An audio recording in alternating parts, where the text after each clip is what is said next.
байсан. Тасрамжийн газартаа ирсэн хүмүүсийг ер нь бол хүн өссөн. Энэ оны хүрэх гэж. Өдөр дүүрхийн харуул нэр үнэхээр л нэгдэг буянтай юм ээ. Тийм. Тэгээд тэр хүн тэгж олон хүн халаад байсан гэхээр бол аимшигтай л байл. Цувралал орчим. Цувралал орч олон хүний өмнөөс өгнөс. За тэгвэл удахгүй энергийн тухай сонсцгоох нь. За би өчигдөр нөгөө түүх ярьсан шүү дээ, тийм. Тэгэхээр тэр түүхийнхээ хачирхалтай найзын 2 дугаар хэсгийг та бүхэнд хүргэн. За өчигдөр бол бүсгүй зүүднээсээ сэрээд гайхаад өгсөн тий өвөө нь зүүднээс нь одоо нэг юм гол руу явах гэж байхад нь тэр голноос чирж авч байгаа тий тэгээд удалгүй бүсгүй сэрсэн шүү дээ. За тэгээд тэр хэсгээс үргэлжлүүлээ. За ингээ бүсгүй зүүднээсээ сэрээд их гайхчихлээ. Өмнө нь нэг ч удаа зүүдлэгдэж байгаагүй өвөө нь зүүдэнд нь орж ирээд нүмерэг заавал авч яваарай. Бариадч болтгоо заавал яваарай. Зөвхөндөө хийгээж болтгоо яваарай гэдэг маш болов. Одоо ер нь бол тамюг хэр нүмерэг хүнжилж бас орчуулагдана л та. Тэгэхээр заавал одоо ийм нүмерэгтэй хүнжил авч яваарай гэж захиад иснийг хачирхалтай санагд. За ингээ бүсгүй зүүднийхээ учрыг гайхан хэсэг бодож хэвтэж хагаад гинт цаг харсан чинь ажлаас аль хэдийн хоцорсон байж л те. Ажилдаа явах цаг нь бүр тулцсан байсан. Тэгээ юун түрүүнд гэс босоод одоо явах гал хувцсноор өмсөж бэлдэж хэлсэн маа. Тэгээ тухайн өдөр гадаа хүүтэн биш байсан ч гэсэндээ яагаад ч юм нэг өвөг хэлсүүгээр те тийм нүмерэг авч явах ёстой юм шиг санагдаад шүүгэнийхээ нэлээд доор өвөл нүмерэг гэж авсан тэр хүнжлөө цүхэндээ чихэж хийгээд ингээ гарсан. За тэгээ бүсгүй ажилчдын автобусаар очдог байсан учраас удахгүй автобус иргэжсэн. За ингээд нөгөө зам гараад замын заадлаас суух ёстой гэсэн. Тэгээ тухайн үед гэрлэн дохио шилжих гээд анивчжсэн учраас бүсгүй хамаг хурдаараа гүйж гарсан маа. Тэгээ бараг л гараал яг замын нөгөө талд гарахын наахан айхтар тод гэрэл хажуунаас гинт тусагнэ. Тэгээ гайхаад харсан чинь өөдөөс нь маш хурдтай машин ирж ирсэн ингээд удахгүй дайрчиж байгаа ирээд. Тэгээ бүсгүй дээш шидэгдээд газарт маш хүчтэй унсан. Ч одоо нэлээ айхтар мөргсөн гэсэн үг ч тийм. За тэгээ унсны дараа бүсгүй бие болроос огт мэдэрч чадахгүйсэн. Ингээд тухайн үед өвдсөн гэхээсээ илүүтэйгээр нэг юм цочирцсан гэх юм хүн айсан тэр мэдрэмжээсээ болоод ингээд цорхроо уйлсан маа. Тэгээд удалгүй эмнэлэгт хүргэгдэж маш олон шинжилгээ өгсөн юм ч айхтар осолд орчиж байгаа юм шүү дээ. Тэгсэн хачирхалтай машин нэлээд хүчтэй мөрүүлсэн мөртлөө ямар ч ясна хураагүй гэсэн гинэ. Яг баг зэргийн хөхрөлд бяцралт бол байх нь байсан. Амь насанд хүрэх хэмжээний гэмтэл аваагүйж гэхдээ энэ ослоос хойш бол хэсэгтэй бол алхаж чадаагүй. Яг тэгэхээр тэр нөрөө сэтгэл зүйтэй холбоотой гэх юм уу? Нэлээд цочирдсоос болоод хэсэг алхаж чадахгүй байсан. Тэрнээс биш хөлний хийвд яг ямар нэгэн байдлаар хугарсан тийм зүйл байгаагүй нэ. Тэгээ дараа мэдхнээ бүсгүй өвөөгөө зүүдлээд цүнхэндээ өвөөгийнхөө загсны дагуу айхтар тийм зузаан нүмерэгтэй хүнжил аваад ингээ гарсан шүү дээ. Тэгсэн машин одоо жишээлбэл ингээ тэр цүнхээ баруун талдаа үүрээ явжсэн гэж бодоход яг тэр машин баруун талаас нэрсэн юм байна л да. Тэгээд мөргөхдөө нөгөө хүнжилтэй цүнхэнийг нэгж мөргсөн учраас гэмтэл маш бага аваад тэгээд шидэгдээ доошоо унахад ч гэсэнтэй хөлөө уулруусан ингээд хуглаагүй яг тодорхой хэмжээний шалбарсан ч юм уу тиймэрхүү зүйл бол байсан ч гэсэнтэй ингээд аюулгүй амин гарч чадсан юм байна. Тэгээд тухайд эмч нар ч гэсэн цагдаа нар ч гэсэн бүгд л одоо ийм айхтар мөргүүлжээд те яаж одоо ийм гэмтэлгүй гарсан юм болоо гэдэг нь бүгд гайхацгаажсэн. Тэгээд ямар санд ойрхон хүмүүс хэлсэн маалдаггүй ёстой л өвөг дээдс чинь л чамааг аварсан байна да гэж хэлжсэн. За тэгээд бүсгүй ч гэсэн өөрийгөө азар амьд үдлээ гэдгээ маш сайн ойлгож байсан. Тэгээд өвөөгөө хэрвээ дахиад зүүдлэх юм бол өөдөө баярлаа гэж хэлээ зүүдэндээ ч болтгоо те тэрвэрнэ гэж утсан байдаг. За ингээд энэ явдлаас хойш айхтар сүртэй зүйл бодлого ирээл хэвийн амьдралаар орж ингээд амьдрах болсон. Тэгээд нэг өдөр ээжтэй яг нөгөө ээжтэй ингээд нэг уулзтал ярьж л өнгөрсөн хугацаанд би нэг иймэрхүү зүүдлээдсэн гэдэг өмнө нь бол ярьж байгаагүй юм. Хүсээ 2 босоо охин гинтхэн миний гараас ингээд атгаад ээж дээр маань ингээд хөргөж өгөөч гэж хэлсэн. Тэгтээ ээжээ ингээд бодоод исэн чинь тэр охин өвсө хойшруулсан баа охин миний багын найз болох нөө мирэгээд гэсэн охин байсан шүү дээ. Тэр охинтой их төстэй харагдаадсан. Тэгээ тийм болохоор би зүүдэндээ тэр охины гараас тавьж чадаагүй найз мирээдээ туслая ээжийг нь олж өгтөн туслая гэж бодоод ингээд би цаашдаа хөтөлцөөд ингээд хамт явсан гэж ингээд зүүдээ ярьсан юм. Тэгсэн ээж нь бүсгүй яриаг анхааралтай сонсч байснаа. Үгүй мирээ гэж чи хэний хэлээд байгаа гэж асуув. Тэгээ бүсгүй сүртэй зүйл бодлогүй. Үгүй яагаа вэ? Миний багын найз мирээ штэ. Бага ангиасаа эхлээд удаа найзлсан. Та санахгүй байна уу? Бүр манай гэрт ирж хамт дуулж бүжгэлдэг байсан штэ гэж хэлсэн. Тэгсэн ээж нь үгүй чи юу яриад байгаа юм бэ? Хизээ манай гэрт мирээ гэдэг хүүхэд ирж исэн юм гэж гайхшир асууж. За тэгээ бүсгүй үгүй юу яриад байгаа юм бэ? Ээж манай гэрт мирээ байнга л ирж тоолдог байсан штэ гэж дахин хэлсэн. Тэгэд ээж нь нэг зүйл хэлэх гэжсэн энэ үед за гэд болцгоно. Тэгээд тухайн үед бүсгүй мирээ найзтайгаа уулзаг яг нэг 10 бараг 15 жил өнгөрцөн бас учраас ээж нь бодвол багын найзыг нь мартсан байхаа. Тэрнээс биш бараг өдөр болгол мирээтэй тоолно мирээтэй юм хийнэ гэж гэрээсээ гарч гүйж тоглодог байсан учраас ээж нь мэдэхгүй байна гэдэг бол бүр үнэхээр сонин санагдсан. Тэгээд энэ явдлын дараа 10 жил байхдаа энэ Мирэ гэдэг найзаасаа гадна бас нэг өөр Суя гэдэг охинтой найзалдаг байсан гинэ. Тэгээд тэр найз нь бол жил болгон байнга зурхаач дээр очиж үзүүлдэг юм. Ер нь зурхаач дээр үзүүлэх юмд одоо хобби гэх юм уу дуртай охин байсан. Тэгэд жилдээ баг нэгээс 2 удаа энэ найзаагаа дагаад өөрөө бол нэг яг хүнд үзүүлэх гэсэн бодлоо байхгүй ч гэсэндээ найзаагаа дагаад явж байгаа учраас хамт үзүүлчихдэг л байсан гэнэ л дээ.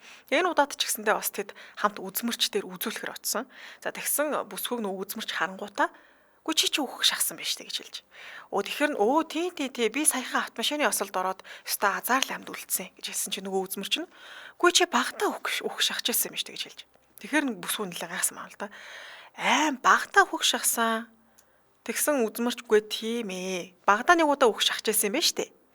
Тэгэхээр бүсгүй Гэхдээ яг гараа хугалж исэн гэдэг тухайн үед бол ингээ мартцсан байсан гэнэ чи олон жилийн өмнө болсон явдлаа. Гэхдээ гараа хугалах бол нэг тийм амь насанд хүрэх хэмжээний гэмтэл бол байгаагүйс учраас энэ хүн одоо тий зайлуул худлаа үзмэрчдээр л бит хоёр ороод ирсэн байгаа юм байна да гэж бодоод энэ үзмэрчээс нэг айхтар зүйл асууж авлахгүйгээр ингээ өнгөрсөн. За энэ явдлын дараа 3 жилийн өмнө хамаатны их чинь үнэхээр сайн удган байдаг юм аа. Бүгдийг нь бүр үнэн хэлжсэн шүү гэд нэг удганыг санал болгож исэн. Тэгээ тэр удган дээр яхав санамсаргүй байдлаар ээж дүүтэйгээ ингээд гуруулаа очих харуулсан гинэ. За ингээд удганы тахилын өргөнд очтол удгын эхлээд уг нь ээжнтэй үзүүлэх гэж юм ингээд дүүтэйгээ очсон чинь яагаад ч бүсгүйг за чи хамгийн түрүүнд ороод ирээ ээж дүү хоёр нь гадаа хүлээж гэж хэлсэн. За ингээд бүсгүй дотогш ороод суумагц. За чи юу мэдхийг хүсээд ирэв? Гэхдээ тэгтээ чийж айхтар бартаатай амьдралыг туулж тээ. Бүр 2 удаа өгөхөө шахсан юм байна штэ гэж хэлсэн байдаг. Тэгээд бүсгүй гайхаад "Үгүй юу? Үгүй би чи 2 удаа үгүй тийм зүйл байхгүй та яахаа би сүүлд осолд орхон орсон ч гэсэндээ өмнө нь бол тэгж айхтар өгөх шахсан тиймэрхүү зүйл надад тохиолдож байгаагүй штэ гэж удам хэлж. За хамтраалчаа танилцуулаад дөрвөлжлүүлье. E-school боловсролын нэгдсэн платформыг танилцуулъя. Тэгэхээр сургуулийн өдөр тутмын бүхий л үйл ажиллагааг автоматжуулаад хэлбэр хэрэглээ бүхий технологийн дэвшилтэд шийдлээр дамжуулан багш, эцэг их сурагчдын холбоог гүүр болгох цог систем байна. За тэгэхээр энгийнээр хэлбэл сургуулийн удирдлага, багш, эцэг их сурагчдын тус бүрийн хэрэгцээ шаардлага тохирох аппликейшнуудтайгаа тус бүрийн аппликейшн заавчлаарай. Дээр дараах мэдээллүүд нь ерөнхийдөө харагдаад явна гэсэн үг. За мөн сургуулийн үйл ажиллагаанд тохирох 3 систем байгаа. Боловсролын салбар технологийн шийдлээр дамжуулан нэлээд олон өөрчлөлт боломжуудыг авчирч байгаа юм газар байгаа юм байна. За тэгээ 3 системээс нь танилцуулах юм бол e-school гэж байгаа. За e-school-ыг нэвтрүүлсэн сургууль цэцэрлэгийн эцэг эхчүүд e-parent аппликейшнаараа дамжуулаад хүүхдийнхээ өдөр тутмын мэдээлэл буюу өдөр идж байгаа хоол, эрцийн мэдээлэлээс ахуулаад дүнгийн мэдээлэл, эрүүл мэндийн мэдээлэл, за одоо тарлаа, ирлээ гэх мэт бүх мэдээллийг үн төлбөрөөр авах боломжтой байна. Тийм. За мөн дараачих нь багш нарын ажлын 70% нь бол хөнгөвчлж байгаа. За багш нар маань энэ e-teacher аппликейшн дээрээ эрцийн бүртгэл хүүхдүүдийн дүнгийн мэдээллийг оруулах, сурагчдаа даалгавар өгөх, за эцэг эхчүүдтэйгээ e-teacher аппликейшнаараа дамжуулаад шууд чатлах зэрэгээр өдөр тутмын бүх ажлаа e-school-ийн одоо e-teacher гэдэг хэсгээс ингээд аппликейшн дээр хийх боломжтой байна.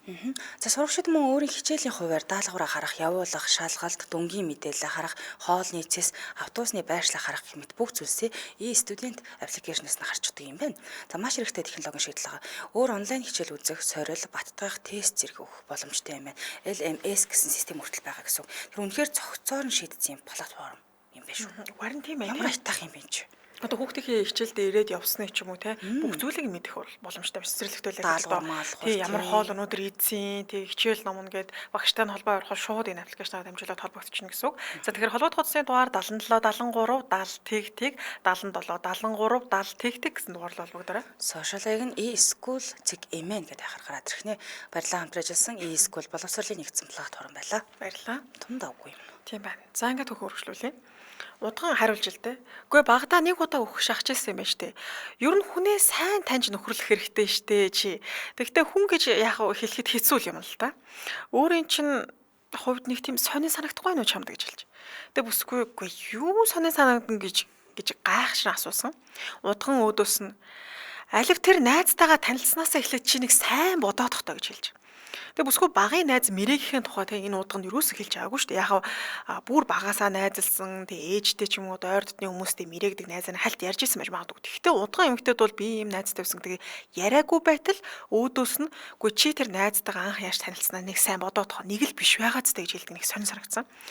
За тэгээд удхан үргэлжлүүлээд хэлсэн юм л да. Тэр найз чинь өөрт чинь нэг л сонин санагдахгүй байна уу? Чи дахиад сайн бодоо гэл ингээд дахин хэлээдсэн. Тэгээ бүсгүй тэр найз маань яасан гэж. Бид хоёр багасаа л хамт тоглодог байсан шүү дээ. Намайг 4 дугаар ангид ороход хичээлээсээ тараад гараад ирэхэд л намайг авирдаг тоглоомны урд хүлээж яддаг байсан шүү дээ. Тэгээ бид хоёр баян хамт тоглоно. Бүр өөр эрэгтэй найзтай гуруулаа найзлаад тэр найзынхаа гэрт хүртэл бид хоёр очиж тоглодог байсан шүү дээ гэж хэлсэн.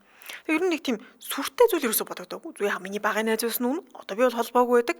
Тэ өөр зүйл бол бодогдоогүй. За тэгсэн удаа өөрөөдөөс нь хэлж л дээ. Гэхдээ өөрийн чинь яриа нэг л сонин санагдахгүй байна уу? Гэхдээ чи нэг бодоод үзтээ. Чи тэр үед 4 дугаар ангийн хүүхэд байсан.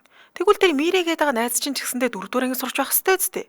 Тэгвэл яагаад чамайг сургуулаасаа тараад гараад ирэхэд чинь гадаа хүлээж байгаа. Адилхан сургуульд чи явдаггүй байсан юм уу?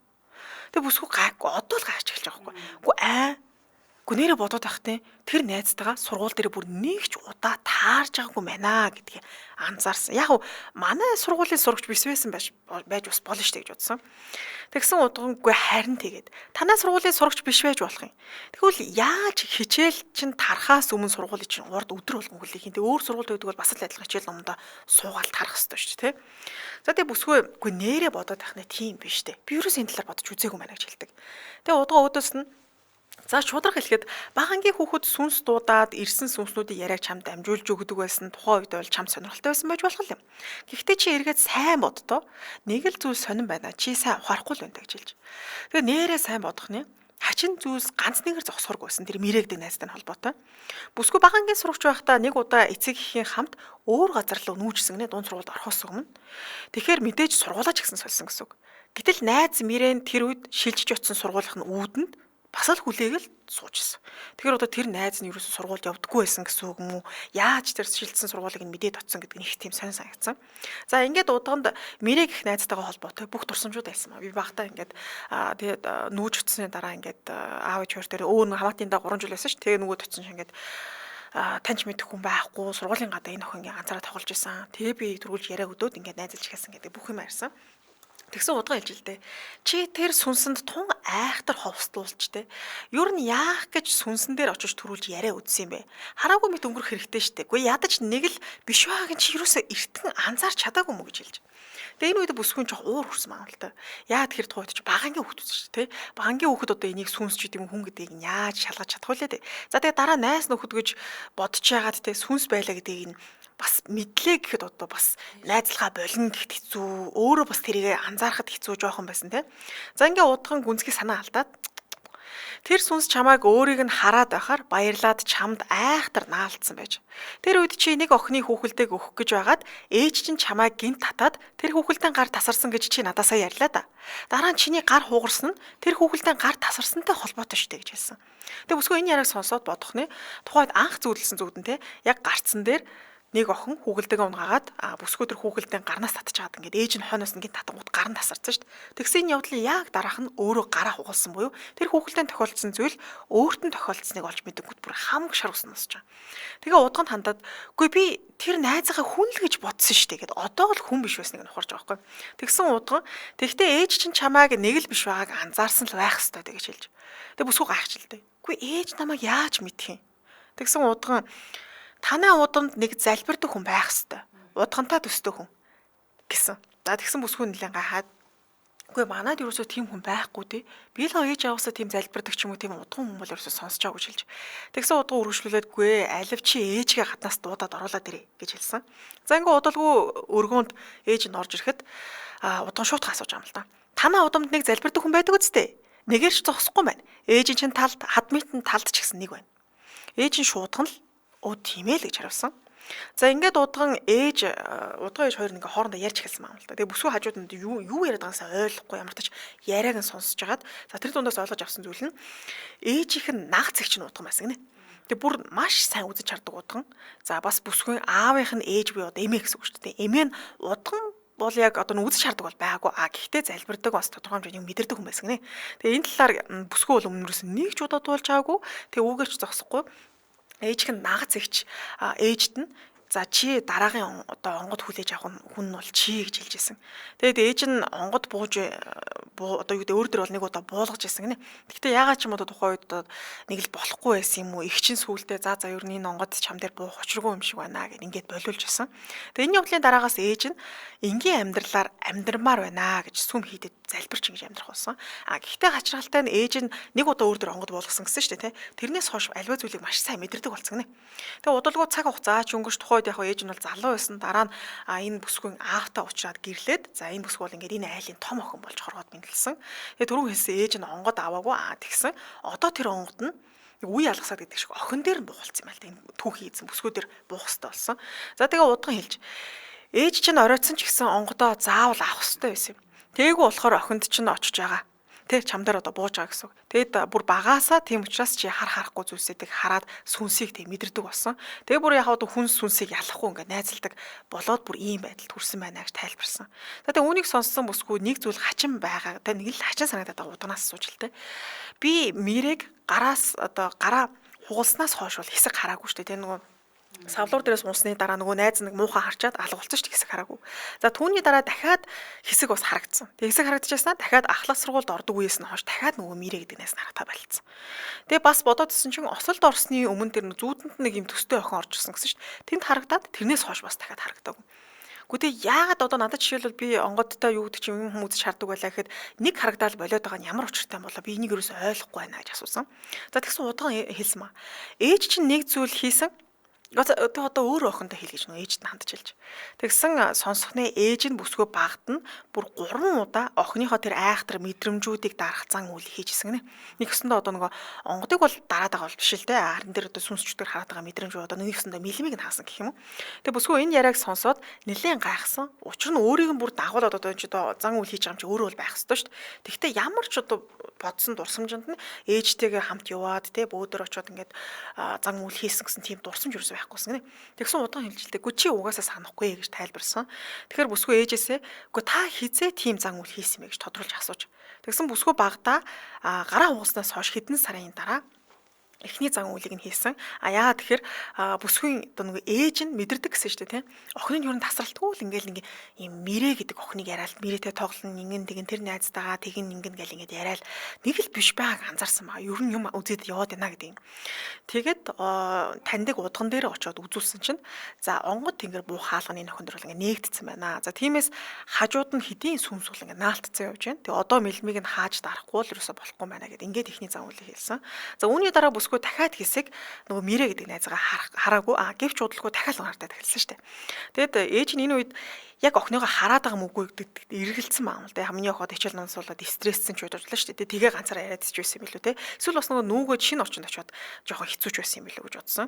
Тэгэд яагаад ээж нь эргэлзээдсэн бэ гэхээр зан үйл гэдэг чи одоо нэг тийм хөнгөн зүйл бол биш шүү дээ. Тийм зан үйл хийлгчээд охиных нь мэлмээ хаагдсан бол дахиж нээгдэнэ гэж бол бодоогүй юм байна л да. Тэгсэн чинь дахиад нээгдсэн байсан.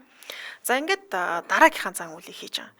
За гэвч ажиглах тусам охин нь дахиад нэг л биш байгааг ойлгосон. Тэгээд дунд сургуульд ороод гинтхэн ээжээ манай найз мэрэ маань ирсэн. Би түүнтэй тоглолоо шүү гэл ингээл дуу тавиал ганцаар бүжиглэл ханлуу хараад яриад явчихдаг болсон. Тэгээд ээж нь охиноо нэг л биш байгааг ойлгоод дахиад өмнө нь одоо хийжсэн зан үйлдээ одоо хийлгэжсэн удган дээр очиж хийлгэжсэн. Тэгээд ахлах сургуульд орох үед нь ахлах сургуулиас хойш мэрэг дахиж олж хараагүй. Гэвч ажилд орох үед өнөөх сүнсний уур нь хурж ирсэн гэнэ. Яагаад тэгэхээр охины биеийг өөрөө болох гээл тэнгүүт ээж нь ингээ хаачаадсэн шүү дээ. Тиймээс бүсгүүн зүүдэнд ороод гараас нь чирээд за өөрийг нь үхэл рүү одоо явуулъя гэж шийдсэн юм байна л да. Тэр нэг гол гатлуулах гээд нэг охин ингээ чирээдсэн шүү дээ. Тэр маа нэг өсөндөө үхлийн гол болж таарч байгаа. Тэгэхээр сайн дураараа ингээд энэ голыг гаталсан бол нэг өсөндөө үхэх ёстой байсан. Гэвч бурхан болсон өвөө нь бүсгүүд маш хайртай байсан л да. Багахаас нь бүр ингэж өхөөрдөг байсан. Тэгээд өвөг дээдс нь одоо түүнийг те одоо үхлээс нь л аварсан гэсэн үг. Яг ийм юм барай бас байдаг гинэ. Өвөг дээдс бол өөрсдөд нь одоо нөгөө дахил өргөх үед бол буужирдаг. Бусдаар бол одоо үр удмынхаа амьдралч байдаг юм гэж тусалж те хувь зайг нь өөрчлөх юм бол өвлийн үр гэж байдаг учраас өвөг дээдс ч гэсэн одоо тэр үр хүүхдүүдийн амьдралд ордгоо байна л да. Тэгэхээр нөгөө өвөө нь үнэхээр хайртай байсан учраас ингээд ач охин очиж зээ охин очиж аварсан байдаг. За тэгээ энэ талаар бүсгүй дуулаад бас маш их гуниглжсэн байгаа ярьсан байлаа. За ингээд удган үргэлжлүүлэнгүй чи угаасаа хизээ нэгэн цагт надад онгодоо хүлээж авах нь авнаа. Гэхдээ чи хойшлуулмаар байвал чадах хүртлээр тэмцээл үз. Чамаг өвөө чинь нэг удаа аварсан. Гэхдээ бүх зүйл бол ерөөсөө дуусаагүй. Одоо ч гэсэн юм үргэлжилчихсээр байгаа. Тэгэхээр болгоомжтой байгаарай. Чи тун зөнтөө зүудэлт юм байна. Тэгэхээр зүүдээ сайн маань.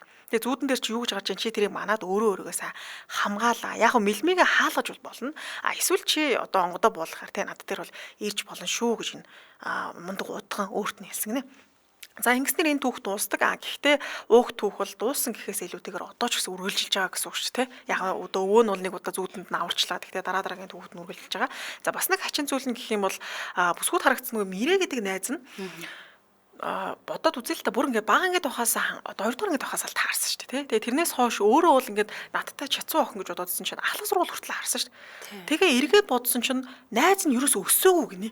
Багны сурагч хэврэл байгаадсан. Гэхдээ охин мэдрэгдэг мэдрэмж нь яг адилхан өөртөө нь өсөж байгаа юм шиг санагддаг байсан. Тэгээ нөгөө одоо юу удган хэлсэн нөгөө дүр төрхөө сансан чинь ерөөс царай норжгүй нэг юм тайрмал хар устай богинохон хар устай охин байсан. Тэгээ нэг хувцас байн гүмсдэг. Тэгээ гутлыг харсан чинь юм хэртэй гутал хувцастай. Гэхдээ яагаад ч юм тухайд одоо нөгөө ховстуулсан байсан гэдэг шиг энэ охин үргэлж өөрт нь хөөхөн харагддаг байсан гинэ. За тэгээд одоо бол үнэхээр аимшигтай юм охинтой тий одоо юу гэдэг сүнсч байт юм чөтөрч байт ийм зүйлтэй холбогдсон гэдгээ ойлгосон гэсэн байна. Ингэснээр энэ түүх дууссан байна. Тэгтээ одоо наа чинь бүр мөсөн дууссан ч гэж үг биш л болчлоо л доо. Тэгэхээр онгодоо одоо хүлээж авах хэвээр эсвэл одоо энэ тий зүйл өөрөг нь ингээд дагсаар л байгаа. Тэг яг нэг харагдаад болоод исэн гэдэг л ээж нь л нууцаар л охиныхоо мэлмиг хаалгаал тийм зан үйл хийлгээд л явуулсан юм байна л да. Онгодоо авахаас өөр сонголтгүй л болсон юм байна да. Тий эсвэл ээж нь өөрөө хүлээж авах хэвээр байсан. Тэг аваагүй учраас охин нь л одоо энэ хувь лавтлан дээр буусан гэх юм уу да. Тийм байна. За баярлалаа үргэлжлүүлэн дараагийнхаа хэргийг ярий. За дараагийн нь бол 1980-аад оны үед бол гарсан цуврал алуурчны нэг юм хэрэг байгаа. За энэ хэрэгтэн болохоор Дороти Понте гэж бүсг байгаа. 1929 оны 1 сарын 20-нд Калифорни мужийн Редландс хотод Дороти Хелен Грейд, Троди Мэйн болон Джессика Джеймс Грей нарын гэр бүл төрсэн байдаг. За харамсалтай нөгөө аав ээж хоёр нь хоёулаа бүр архаг архичин байсан учраас энэ охины аав нь болохоор хүүхдүүдийн нүдэн дээр та нар одоо ээжтэй маргалт болоход бол би одоо өөрийгөө амиа орлож өгөх шүү гэж байнга занал хийлдэг. Ерөөсөө янз бүрээр л оролдоод идэг байсан юм байна л да. Ингээд 37 онд болохоор аав нь сүрийн өвчнөр нас орчиж байгаа. Ээж нь болохоор тухайн үедээ хүүхдүүдэд хижээхэд бол биеийн үнэлэгч хийдэг байсан. Ингээд 38 онд хүүхдүүдэд хасран халамжлах эрхээ шүүхэд даалтаад оны эцэг гэхэд мотоцикл ослоор нас орж байгаа. Ингээд энэ хүүхдүүд бүтэн унжуулсан. За дараа нь Понте болон түүний дүү нар асрамжийн газар руу илгээгээд тэндээ маш хэцүү байдалтай буюу асрамжийн газартаа олон удаа бэлгийн хүчирхийлэлт бас өртөжсэн юм билээ. Та аргаа орсондоо Понте 1946 онд дөнгөж 16 настай байхдаа өөрийнхөө насыг нэмээд нэмж хэлээд бичүүлж авангуудаа дэлхийн 2 дугаар дайнаас буцаж ирсэн Фред Макфол гэдэг цэрэгтэй гэрэлсэн байгаа. За тэр хоёрын хувьд бол эхэндээ тун давгүй амьдарч байсан. 1946-аас 48 оны хооронд төрсэн хоёр охинтой ожуулсан. Гэтэ Понтегийн хувьд бол ерөөсөө сайн ээж байгаагүй. Өөрөө нөгөө сайн гэр бүл төсөөгүй, ээж аавын хайр халамж мэдрээгүй учраас ерөөсөө сайн ээж байгаагүй. Нэг хүүхдээ Сакраментод хамаатан садан руугаа харуулахаар явуулсан. Харин нөгөө хүүхдээ болохоор өрчлүүлэхээр өөр айлт өгсөн байна. 1948 оны хавар Понте Риверсайдад хуурамч чек ашиглаад эмэгтэйчүүдийн дагалдах хэрэгсэл худалдаж авсан хэрэгээр баривчлагдсан буюу хамгийн анхныхаа хэргийг эндээс үлдээж эхэлж байгаа. За тэгээд хуурамч бичиг баримт үйлдэлсэн хоёр зүйлд гин бурууга хүлээн зөвшөөрөөд 4 сар шоронд хоригдоод 3 жилийн тэнцэн аргалзах ялгаар шийтгэгдсэн байдаг. Ингээд суллагдсанаас хойш 6 сарын дараа тэндээс нь Риверсайдыг орхиод шилжиж байгаа юм л да. Ингээд жилийн дараа болохоор Понтегийн анхны нөхөр түүнээс одоо бүр залхаад ингээд дандаа худлаа ярьдаг. Ерөөсөө ингээд нэг ч үг үнэн биш мөнгөний худлаа ярьж байдаг гэсэн. Залхаад ингээд салсан байдаг. Ингээд 1952 онд болохоор Понте Сан Франциско хотод худалдаачин Аксель Брин гэдэг хүнтэй гэрэлсэн байна. За тэгээ өөрийгөө юу гэж анх танилцуулсан гэхээр би ч нөгөө Египт, Израиль гаралтай мусульман шишинтэй айгүй сайн эмэгтэй гэж хэлээд өөрийгөө өөр нэр хэлсэн байгаа юм л да. Тэй гэж Нерда гэдэг нэр хэлсэн байна. Ингээд хуурамч дүр бүтээж амьдарч эхэлсэн. За ингээд хоёр дахь нөхөртөө гэрлэхэд ч гэсэн тэдний гэрлэлт юус аз жаргалтай байгаагүй. Яагаад тэгэхээр нөхөр нь далаагаар байнга аялдаг байснаа талимдуулаад хамт аялдаг ус ирчүүдээ гэртээ урьж авчирна. Тэгээд олсон мөнгөөрөө бүгднгээр мөрөж тоглодог байсан. За тэгээд аргаа ураад одоо гэрээ тийжхийн тулд гэдэг юм 1960 оны үед бол Понте Сакраментод ах нөгөө биеийн үнэлэгчийн газар эзэмшиж эхэлсэн юм л да. Тэгээд тэрийг болохоор нууцаар ажиллуулж байгаа дахиад баривчлагдсан байдаг. Тэгээд энэ хэрэгээсээ гин буруутай тогтоогдоод тэр Сакраменто хотынхаа тойргийн шоронд нь 90 хоног хоригдох ял авсан байдаг.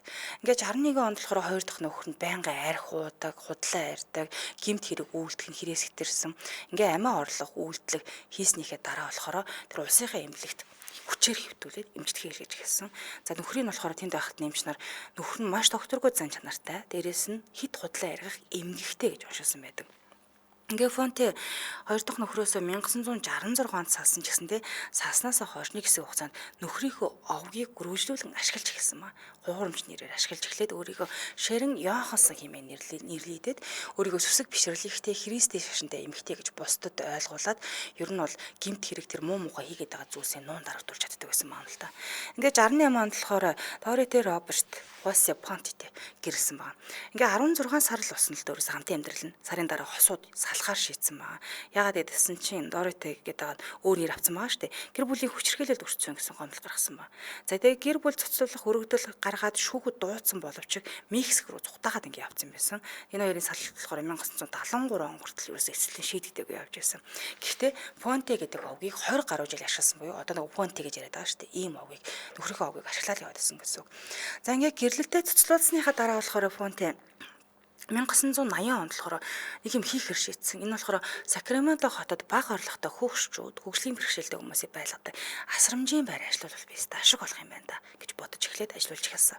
За гаднаас нь ингээ харахаар яг л нэг сайхан сэтгэлдээ эмээ шиг харагддаг байсан.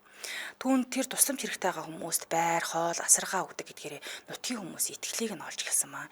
Ингээ орон гэргүй аригчтай холбоотой уулзалтуудыг зохион байгуулна, нийгмийн даатгаланд тэтгэмж авахар бүртгүүлэхэд тусалдаг. За тэгээ өөрийгөө аригчаад орон гэргүй хүмүүс болон дээрэс нь сэтгцийн өвчтэй хөгжлийн бэрхшээлтэй хүмүүс туслах жинхэнэ сахиусан тэнгэр гэдэг ойлголтыг өгч чадсан байна.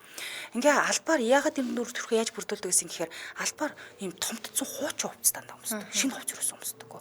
Өмсдөг. Тэгээд ийм мангар том харааны шил зүүдэг байсан. Тийм ээ, тэгээ одоо зураг харагдаж шүү дээ. Тэгээд ингээ өсөн бууралтад эхлэнгүүт ерөөсөө өсөө боддоггүй. Буюу цагаан өстэй болохоор чи хинчлэг тийм дунд насны тийм ахмаг насны сайхан сэтгэлтэй нэг имээ шиг л харагддаг байсан. За ингээд өөрийнхөө орон нутгийн Испанчуудын нийгэмлэгийн нэр хүндтэй ээж гишүүн болчихсон. Буйны байгууллагад тэтгэлгээр радио нэвтрүүлгүүдийг санхүүжүүлж эхэлсэн ба. Эцэст нь Педро Анхел Монталбатай уулзаад гэрэлсэн ч гэсэн Монталба болохоор гэрснээс хойш 7 хоногийн дараа харилцаа орхиод алга болчихсон. Ингээд 78 оны 12 сарын 21-нд Понте түрээслэгчдийнх нь улсын болон холбооны улсын 34 чекийг хууль бусаар мөнгө болгосон хэрэгээр ял сонссон. Түүнд 5 жилийн тэнцээ харгалзах ял оноож төхөн төлбөрт нь 4,000 доллар төлөхөөр болсон байдаг. Ерөнхийдөө хуурамчаар чек үлдэхдээ үнэхээр гаргууд юм байсан. Яа тэр одоо гэрт нэрж орон гэргүй хүмүүс чинь бичиг баримт байгаа штэ. Тэнгүүд нь бичиг баримтыг олж өгөх нэрээр бүрдүүлээд тэгээ дээрэс нь өөрийнх нь тэтгэврийг нь авах одоо юу гин нотариотоор батлуулаад тийм эрхтэй хүн болдог байсан юм бэл. Ингээд өмнөөс нь мөнгөний аваад идэх гэсэн үг. За хамтраалагчид танилцуулаад урьдчилъя. Нэвтрүүлгийн хамтраалагчаар өдөр бүр сэгсрээд өдөр бүр бэлэгтэй сэгсрээд ав Mobicom. Mobicom-ийн хэрэглэгч сонсогчтой гоё мэдээ дуулгая. За шинэ жилийн үеэр уцаа сэгсрээд баахан бэлэг аваад байсан. Сэгсрээд ав урамшуулаад дахиад эхэлсэн явж байгаа юм байна. За Mobicom-ийн зүгээс хэрэглэгчтэй өдөр бүр нэг удаа үнгөө сэгсрэрхийг бэлгэлж байгаа хэвээрээ байгаа. За та нар маань өдөр тутмын хэрэглээ болох нэгж дата авах те багц захиулах шинэ дугаараа хүртээ сэгсрэрхийг нэмж маш олон бэлгийн эзэн болох боломжтой байгаа шүү. Тэгэхээр яг одоо Mobicom аппликейшныхаа сэгсрээд ав баннер дээр нь дараад сэгсрээд өнөөдрийн бэлгийг бас авч явж байгаа бол аваарай. Хүүхдүүдтэйгээ бас сэгсрээд их гоё юм билээ. Яг үнэ сонирхолтой тий. Баярлалаа хамтран ажилласан өдөр бүр сэгсрээд өдөр бүр бэлэгтэй сэгсрээд ав Mobicom байлаа. Баярлалаа. За хэрэгээ өргөжлүүлье. За нэг юм нүдэн дулаахан нэг имээг хийсэн гэмт хэрэг үед байна. За одоо бол заллан явж байгаа. Одоо гэмт хэрэг буюу хүн амны хэрэг рүү орно. Хүндэрсэн гэсэн. За 1982 оны 1 сарын 16-нд хүнтэй 71 настай Малколмтой уулзж байгаа. Баар нь таарсан байгаа юм л да. Уулзаад түүнийг дагаад гэрт нь очсон байгаа. Тэгээ Малколм азар амьд үлдсэн. Яасан ингэ гэсэн. Хожим Понте түүнээс зоосных нь бүрээ маш олон зоосных нь цуглуулаа, бугуун цуглуулаа, үнэт хэдлэл тэр дундаа ээжийг нь алмазан бүгжийг улгаалж авч явахаас өмнө тэд ундаа уусан гинэ. Би чамд ингээ ундаа найруулад өгөө гэд гэрт ингээ ундаа найруулж өгсөн. Тэгээ тэр ундааг угаал ухаан санаагүй болцсон. Мансуур улаад тэгээ хамаг юм уулгалаад аваа явцсан байна. За ингээд Рут Монре гэж байгаа анхны альпиасаар бүртгэгдсэн хохирогч байдаг. 1982 онд болохоор Доротитэй хамтран амьдрах болсон буюу энэ Понтетэй хамтран амьдарч байсан. За хэдэн 7 хоногийн дараа сэтгэл готролтой болсон гэх шалтгаанаар амиа хорлсон гэж анх бүртгүүлсэн байсан. Хожим нь эргээд энэ хүнийг шалгахад Понте түнд хит их тайвшруулах юм өгч хортуулсан байж болцсохгүй гэдгийг тогтоогдсон байдаг. Ингээд 82 оны 5 сарын 16 49 настай Дороти Осборн гэрт Понте очиж түнд ундаа найруулж өгсөн байна л да. Энээс хойш 8 цагийн дараа алга болсон чек, зээлийн карт болон бусад зүйлсийг азар олсон байдаг. Хүн амны хэрэгээр хийгээд дээрээс нь хулгай хийгээд ингэ яваад байсан. Ингээд 82 оны 7 сард Понте 3 том хулгай эргээр 5 жилийн хоригдол авсан ч гэсэндээ ялыг нь дахиад 2 жил буюу 1990 90 он хүртэл уулын сунгасан.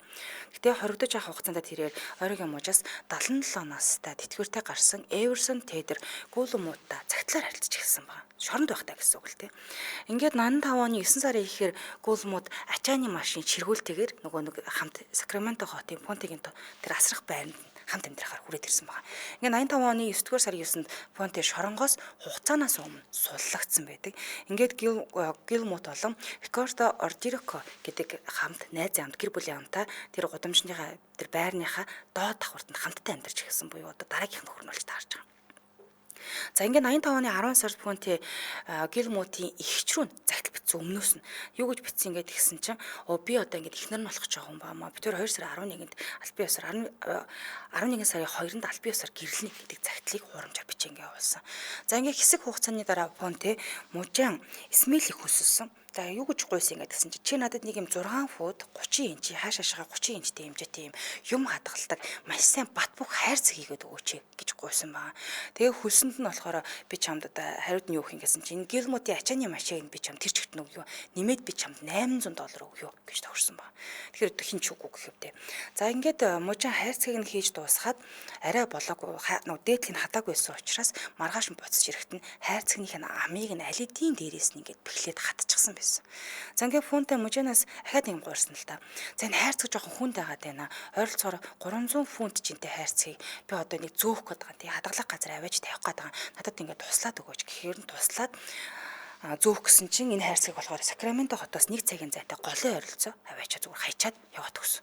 За ингээд 86 оны 1 сарын 1 гэхэд нэг загас чинь тэр Сакраменто голын ирэг дээр нэг юм сэжиг бүхий хайрцгийг олсон байгаа юм л да. Тэгээд нэг гэсэн нэг л эвгүй ойртохоор муухай онор өнөртэй байсан. Тэгээд за энд нэг юм хайрцаг байна гэж цагдаа нарт мэдгдсэн баа. Цагдаа нар ирээд тэр хайрцгийг нээж үзэхэд маш их ялзарсан хин гэдгийг мэддэхгүй цогцыг олон тооны гялгар утанд давхар ороогоод орны давгаар хучаад гэ хийцэн байсан. За тэгээд дээрэс нь хайрцаг дотроос нөгөө цэнхэр өнгийн жорлонгийн үнэр дарагч байдаг шүү дээ тий. Хийдэг бүрнгийн тэр маш их хэмжээгээр олдсон буюу үнэр дарагч байдлаар ашиглаж байсан юм шиг байна. Ингээд бүр 1998 он 86 онд цогц нь олдож байгаа шүү дээ. Гэтэл 98 оны 12 сарын 28-нд л энэ цогцос Гилмутыг холхон тогтоогдсон байдаг. Хин гэдэг нь ерөөсө тогтоогдохгүй байсан. Ингээд Гилмутыг нас орсны дараа Понте Гилмутыг амьд байгаа гэдэгт итгүүлэхийн тулд хүмүүстэй эгч рүү нь хуурамч цагтаал карт байнга илгээж байсныг хожим олж мэдсэн. За ингээд мөн Понте ачааны машиных нь гэрчлэгийг нь Гилмутийн гарын үсэг хуурамчаар дуурайж зурсан болохноос тогтоогдсон байдаг. Ингээд 86 оны 7 сар хүртэл Гилмутийн тэтгэмжийн чекийг үргэлжлүүлэн бэлэн мөнгө аваад байсан буюу тэтгэрүүг нь аваад байсан гэсэн үг. За ингээд 86 оны намар 78 настай Бэти Мэй Палмер Понтигийн дотор байранд амьдрахаар нүүж ирсэн байгаа юм л та. Ингээд 86 оны 10 сарын 14-нд Понти өөрийнх нь зурагтай хэрнээ Палмерын нэр бүхий ийм нийгмийн хамгааллын чек дээр халамжийн чек дээр шуудангийн хаягийг нэг нь өөрчлөлт буюу өөрийнхөө хаягийн дээр авнаа гэж ингэж бичсэн. Тэгээ иргэний өмнөлхий болохоор шинээр авахта тэр одоо хохирогчийн нэр дээр тэгээд өөрийнхөө зурагтай хамт шинээр ингэж иргэний өмнөхөөс сольж авсан байгаа. За ингээд хохирогчийн гарын өсгийг нь хуурамчаар үлдээд Палмерын 7000 орчим долларын тэтгэмжийн чекийг бэлэн мөнгө олгоод алидийн авсан байсан. Ингээд 98 оны 11-р сард Палмерын хэсэгчлэн хуваасан задарсан цогцыг Понтигийн урд талын хашааны гүйхэн ухсан нүхнээс нь олсон байдаг. Тэгээд харамсалтай нь түүний толгой, гар нэг хүл хизэж олдоогүй. Яг хаашаа ийдсэн юм бэ? За би нэг хор судлалын тайланд дурдсанаар Палмерын биенээс жороор олгодог хүчтэй мансууруулах юм их хэмжээ хэрэглэрсэн байдаг. Юу бүх хохирогчдоос нийлэрсэн л дээ. Ингээд 86 оны 10 сарын 21-нд Понте эмээ хэтрүүлсэн хэрэглэсэн гэх 78 настай Лиана Карпентерийн эмнэлгийн өрөөнд натраач дуудсан юм л да. Намайг асар хамгаалах хэрэгтэй хүн гэж бичээд өгөө гэд. За түүнийг Карпентерт итгэмжлэл хийж өгсөн бөгөөд ердөө 10 хоногийн дараа нийгмийн даатгалын чекийг нь бэлэн мөнгө олгоод алижээн авчихсан. Ингээд 12 дугаар сард Карпентер эмнэлгээс гарсныхаа дараа Понтегийн асрамжинд хамт амьдрахаар тэр асрамжийнхан газар руу очиж байгаа. Тэгээ эмнэлгээс гарснаас хойш хэдхэн 7 хоногийн дараа буюу 1987 оны 2 сард Орос руу халах болчихсон. За ингээд 1988 оны 11-р сард түүний цогцыг Понтигийн хашааны зүүн булангаас булсан багт нь олсон байдаг. За дараад нь ерөөс аллахаа зогсоохгүй. 87 оны 2-р сард 62 настай Джеймс Галлоп Понтигийн гэрт бас ахаад л Галлоп нүүж ирсэн байгаа юм л да. Ингээд 87 оны 7 сарын 2-нд Галлопын бүдүүн гидсэнд хор тавдар илэрсэн байдаг. Ингээд цаашдаагаа шинжилгээнд хамрагдана гэд эмчтэйгээ зөвшөөрөлцөөд эмчилгээнд явах гэсэн ч гэсэндээ ахиж ерөөс эмнэлэг дээр очиагүй юм байл та. Орос руу галуу болсон. Тэгэхээр нь эмч нь бүр гайхаад энэ хүн одоо яаж вэ гэсэн чинь Понте эмчтэй холбоо ороод цаа чин Лос Анжелес руу явцсан шүү дээ. Тэгээ ирээл одоо тантай холбогдох байлгүй дээ гэж хэлсэн байдаг. За Галлопын зохицыг 1988 оны 11 сард Понтегийн хашаанд торны дор булсан байхыг нь бас л олсон. Галлопын тарих илгэний хор судлалын шинжилгээгээр хүчтэй мансууруулах төрлийн бас л им илэрсэн байна л да. Нүг тийм ундаа найруулж өгöd идэг тэрэндэл хийдэг юм шиг байна.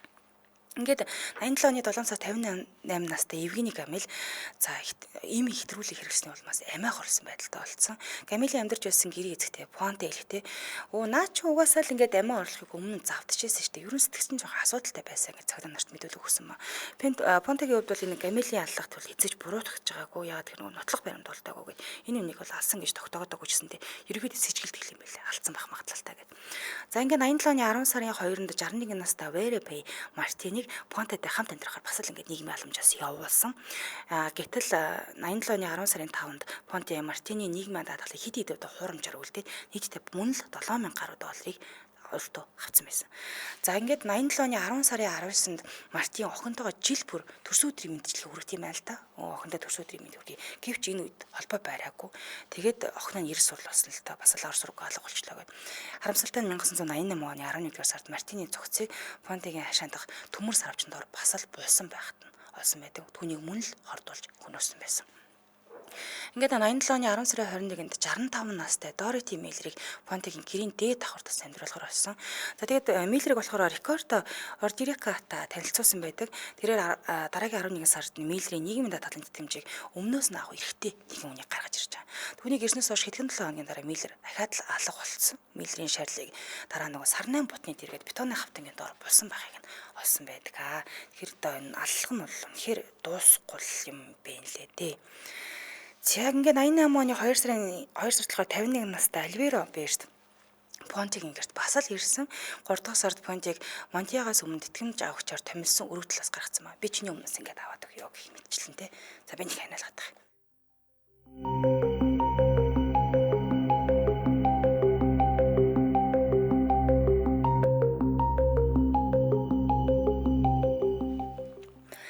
За ингээд яасан ингэ гэсэн чинь нийгмийн ажилтнууд эндээс сэжиг авч эхэлсэн л дээ.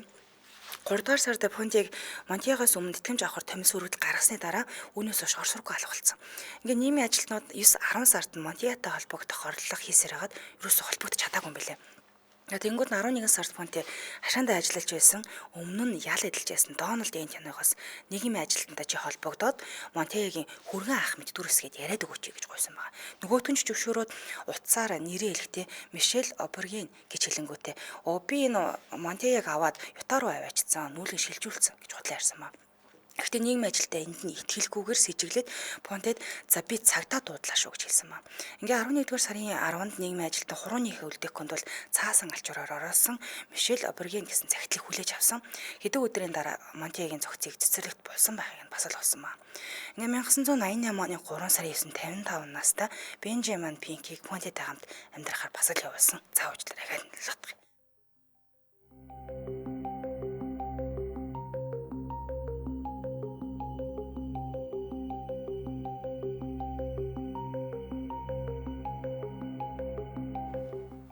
За хоёр авах хэрэг дуусах гэдэг. За энэ тэгтэл Пинки ах нь болохоор хоног 7 хоног бүр 6-7 хоногийн турш түн дээр очиж иргэдэг байсан юм билээ л те. Харамсалтай 4-р сарын сүүлэхэд Пинк Орос руу алга болсон.